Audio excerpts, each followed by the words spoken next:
You're tearing me apart, Lisa. Although Tommy Wiseau's heartbroken emotional breakdown had dramatic intentions, it's been widely mocked as the funniest moment in one of the most notorious so bad it's good movies of all time. The Room inspired a cult phenomenon among moviegoers who were fascinated by Wiseau's incomprehensible debut feature. Actor Greg Sestero chronicled his experience making The Room in his memoir The Disaster Artist, which was adapted into an award-winning film from A24 in 2017.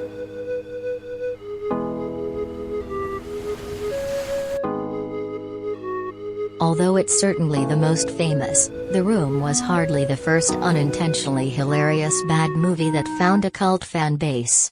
Low-budget midnight movies have drawn out passionate cinephiles since the 1950s. The internet era has helped platform many of these ill-begotten projects, and introduce them to a wider audience.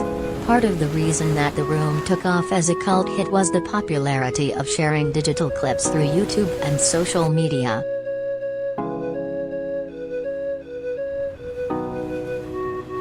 Collider video of the day.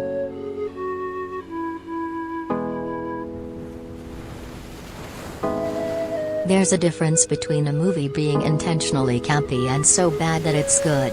A film like Sharknado is promoted for its ridiculousness, while The Room was a completely sincere effort on Wiseau's part.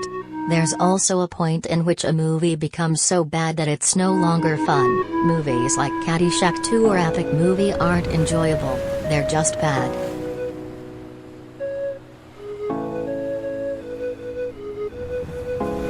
If you love laughing at The Room, consider popping on one of these films for your next cult movie screening.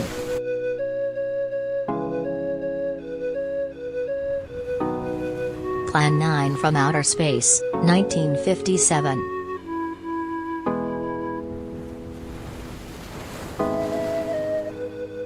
There is no more important figure in the bad movie subgenre than Ed Wood.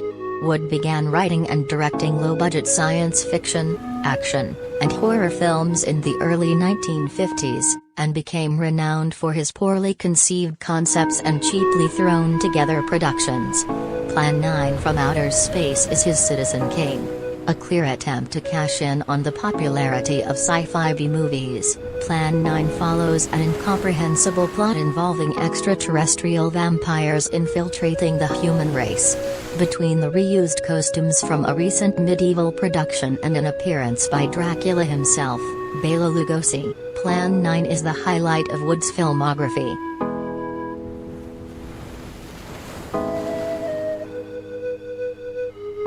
The Star Wars Holiday Special, 1978.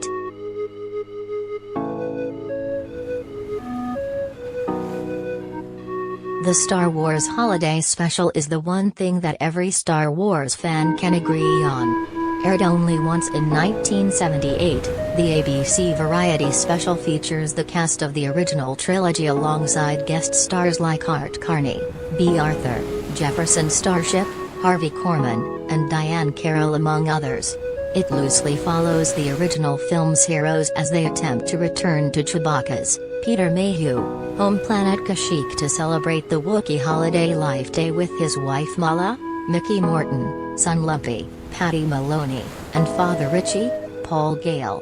However, it's really a series of bad comedy sketches interspersed with recycled footage from A New Hope. Someone had the genius idea to not dub or offer subtitles for any of the Wookiees. Try understanding them growl for a 2-hour special. The holiday special has never been re-released by Lucasfilm in any official format.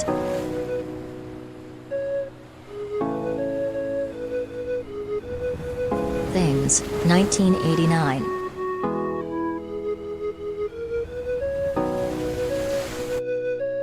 The 1989 Canadian indie film Things is truly one of the most baffling bad movies ever made. There's nothing worse than bad comedy. While a bad horror film or a bad drama can be inadvertently amusing, a bad comedy is simply bad. What makes Things so unique is that it's clearly trying to lampoon low-budget slasher films, but the attempts at parody fail so badly that it's hard not to be amused by the irony. things is somehow worse than what it's trying to satirize. Good luck trying to unpack the plot. It loosely follows the old friends Don, Barry J. Gillis, the film's writer/director, and Fred, Bruce Roach, as they unearth a demonic cabin of monstrous creatures. Think The Evil Dead if it was starring the characters from Idiocracy.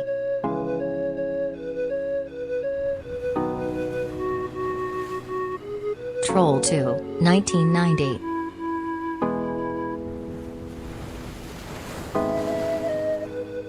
Low-budget sequels to popular movies are a treasure trove of unintentionally hilarious movies. Did you know that there's direct-to-video sequels to classics like Donnie Darko, American Psycho, Starship Troopers, and From Dusk Till Dawn? The original 1986 monster movie Troll was never any good to begin with, but the 1990 sequel Troll 2 is so baffling that it's inspired one of the largest cult movie audiences of any bad movie. To start off, there are no trolls in the movie. The vegetarian goblins that do appear look like they're part gremlin, part garbage pail kid. The film was also produced by a largely Italian production crew, so the language barrier made the incomprehensible dialogue seem even stranger.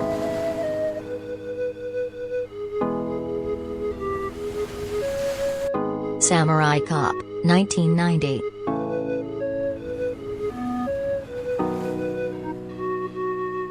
The title says it all.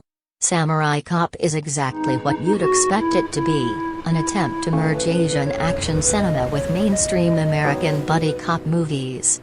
While the odd pairing of genres would be enough to make the film unusual, Samurai Cop is hilarious with its dialogue alone. Writer/director Amir Shervan was clearly going for a Lethal Weapon vibe with his one-liners, but nobody in Samurai Cop talks like an actual human being. What does katana mean? It means Japanese sword.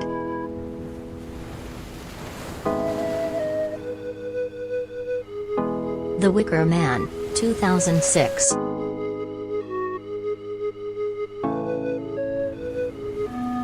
Nicolas Cage's run of direct-to-DVD genre films has found a new audience following the release of his self-reflective comedy The Unbearable Weight of Massive Talent. However, 2006's The Wicker Man actually had a theatrical release, although the few that saw it in theaters were deprived of the famous alternate ending where Cage is devoured by bees.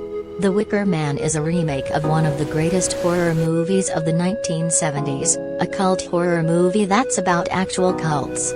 While the original film is about the differences between Catholicism and paganism, the remake is centered on the disparity between men and women. Why that required Cage to dress up in a bear suit and punch a woman in the face is anyone's guess.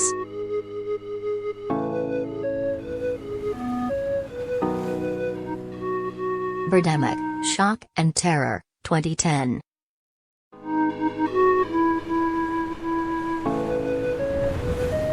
Birdemic, Shock and Terror is a tough film to recommend. It's so poorly produced that some of the extended sequences can be unwatchable due to the awful audio mixing and grainy visuals. Although the cheap digital effects used for the villainous birds are what made the film so famous, it's the dialogue and characters that really make Birdemic such an oddity. In the first hour of the film before any actual bird attacks, there's an entire romantic subplot that's just as wacky and melodramatic as The Room.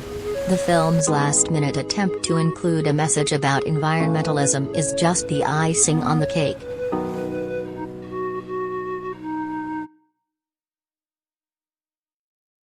Fateful Findings, 2013.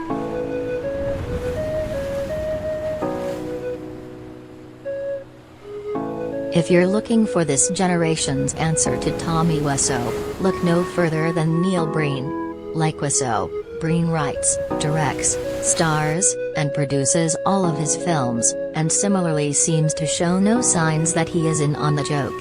Breen generally stars as the main character in his films, where he's usually a savior or hero of some sort that possesses secret knowledge or special powers. In his 2013 bad movie masterpiece Fateful Findings, Breen is simultaneously the world's greatest hacker, superhero, novelist, protester, and father. Breen combines the inhuman dialogue of Wiseau with Edward's aptitude for cheap visual tricks and cheaply constructed sets.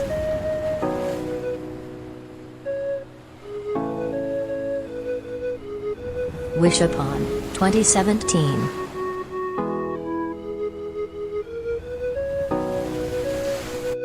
The rise of Blumhouse has inspired a lot of bad demonic horror movies aimed at an adolescent audience, but Wish Upon is a cut below, or maybe a cut above?